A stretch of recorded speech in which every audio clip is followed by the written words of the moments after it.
Question 20. Mr. Escaton is passing out a shuffle deck of playing cards to his students randomly. A student will either get a red card or a black card.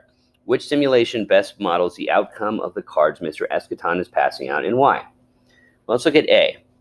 So basically what we're doing is we are giving shuffle deck of cards. Every student is going to get a red card or a black card the first time, and then the second time a red card or a black card.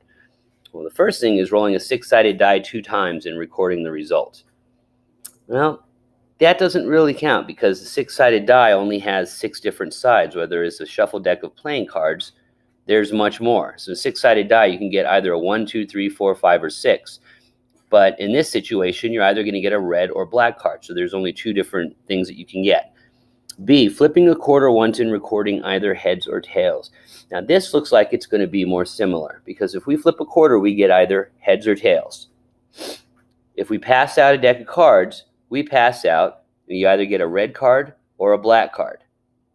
And because we're only doing it once, that's the exact same amount of times that we're doing this simulation is 1 time. Each student either gets a red card or a black card, and that's it.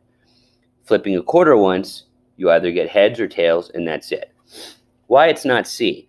Having a student pick a random number between 1 and 10 2 times. Again, 10 different options. Okay, that's way more than the 2 options of a red or black card. D, rolling a 6-sided die 1 time and recording the results. Well, it doesn't really matter if you roll a 6-sided die 1 time or 2 times. The point is that there's still 6 different options that you can get. 6 different possibilities. Again, we're looking for something with only 2 possibilities. And E, flipping a quarter twice and recording either heads or tails. Well, if you're only flipping the quarter once, this would work. If you're doing it twice, this doesn't work because of the fact that they're not getting 2 different cards. If I was passing out a shuffle deck of cards and I give a card to a student, it's either red or black, and then I repeat the process again, then E would be our answer because you're flipping the quarter twice. But because we're only doing it once, we're looking for 2 possibilities 1 time. So the 2 probabilities are red and black. You have a 1/2 chance of either, like flipping a coin.